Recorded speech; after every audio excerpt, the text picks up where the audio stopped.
This morning, we'll be talking about the true meaning of independence. So yesterday, we celebrated our nation's 61st anniversary of independence. And of course, pretty joyous occasion as we look back and we reflect on all of our achievements, all of our accomplishments. We appreciate all of our struggles that we had to encounter and overcome over those 61 years. And of course, as we look forward to a brighter future, we chart a course ahead. We celebrate our nation's accomplishments. I think it is an opportune moment for us to spare a thought for ourselves individually, and for us to reflect and remember that even though we are free as a nation, and we celebrate that independence as a nation, in many, many instances, on an individual level, we are very much still in bondage. And why, might I ask, are we still in bondage? Quite simply because of the restrictions we place upon our own selves. Like the saying goes, I've got no chains on my ankle, but I'm still not free. I'm still bound in captivity. I'm still bound by the captivity of my own mind.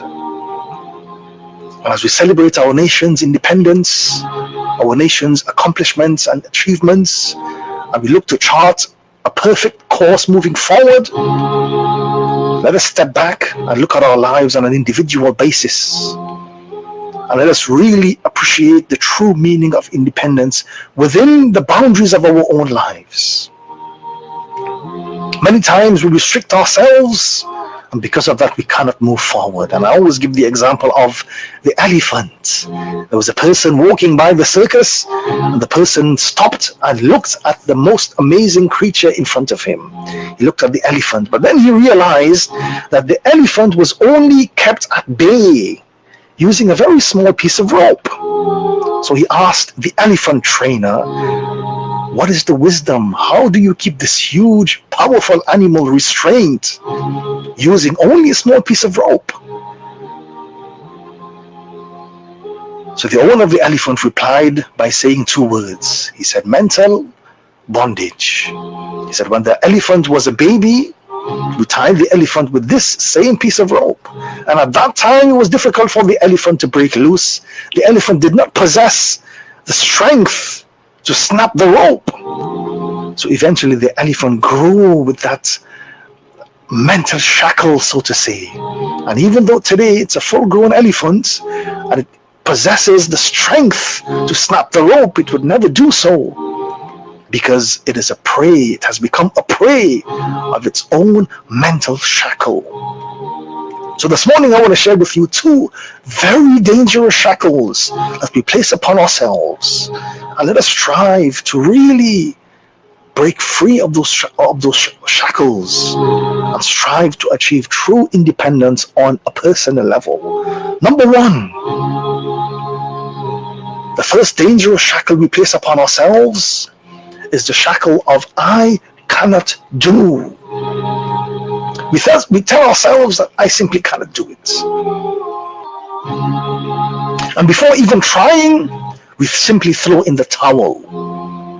And the moment you tell yourself that you cannot do, then you have become defeated by mental bondage. So in every challenge in life, in every aspect of your life, fear absolutely no one. And don't second guess yourself. Fear no one other than Allah. For indeed, once you have the Almighty on your side, like they say, no weapon formed against you will prosper. So make strides to getting Almighty Allah on your side.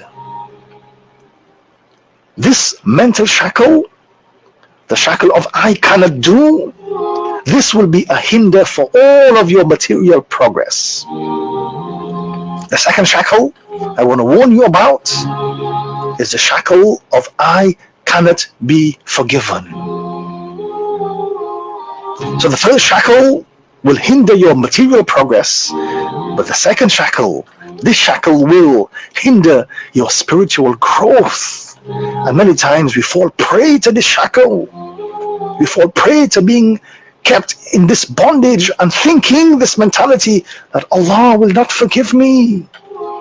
I'm such an evil person. I have done so much wrong in my life that how can I possibly ask the Almighty to forgive me? And with that thought in our minds, we don't make a change and we don't turn over a new leaf. So don't allow your mind to trick you into thinking that the Almighty will not forgive you. Almighty Allah mentions in the Quran, "O my servants, those who have transgressed against themselves, do not become despondent, do not become hopeless of the mercy of Almighty Allah. Allah has the capacity to forgive all of your sins. So turn to Him, connect with Him, and find your spiritual inspiration from Him. If we can conquer these two shackles, the shackle of I cannot do and the shackle of I cannot be forgiven, then we are well on our way to appreciating and experiencing true independence in our lives on an individual basis. So I pray this morning that Almighty Allah blesses us as a nation.